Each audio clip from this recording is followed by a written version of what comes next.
Cryptocurrency breaking newsroom, and this is your host, old Vincenzo, and we're going to go over the latest breaking news and regulatory laws that are being introduced into the coin world. And it's most importantly to stay up to date on all of this is to hit that subscribe button, the like and the share, and most importantly, the bell notification to stay up to date and sidestep the old criminal gangsters that are out there trying to fleece, heist, and shiest you, yes you, the retail trader. Join old Vincenzo. Peace and love to my beautiful audience. Vincenzo's Gold Crypto Investing, and we're going to take a look at this quick morning update here.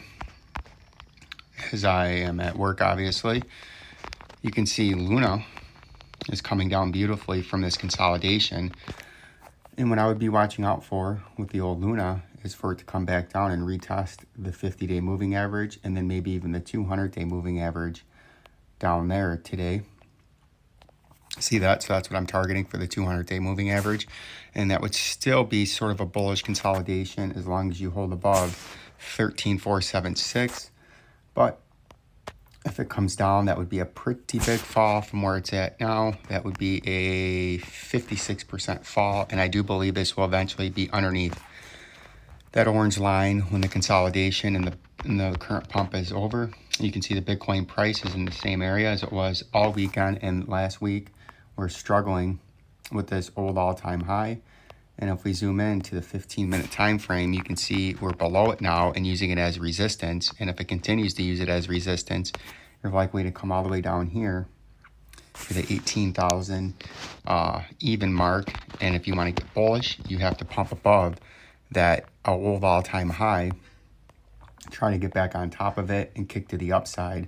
But right now it's getting rejected.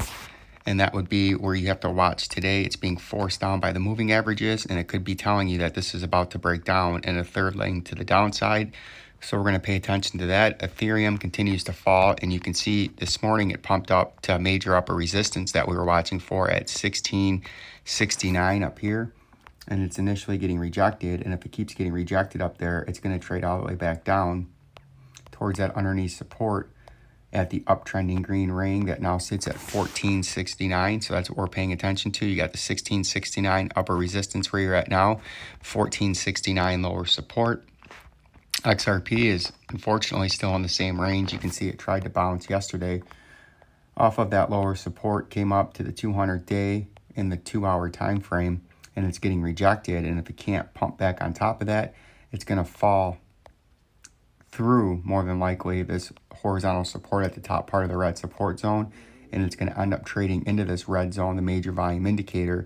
And then that's where there could be problems, because if we get below that, we're going to drop pretty far, and the next area of support is the 26 cents. If you can't hold this 32 cents and get some buyers to come in to try to push you up towards this 37.5 cent level, and that's what we're looking at there. XLM, you can see it's getting squeezed by the 200-day in green and the horizontal blue line that's sitting at about 0.103, which is just above 10 cents. And if you break down from there, you're likely to come to 7.75 cents. If you can get some buyers, you could come up near that 12-cent level. But right now I'm tending bearish. As I'm tending bearish with XMR, I think you're about to come back down to the 144 level. If you fall through this top part of the 153, I think you fall down to the 144 and maybe even the 129 this week. Like, subscribe, and share. Peace and love.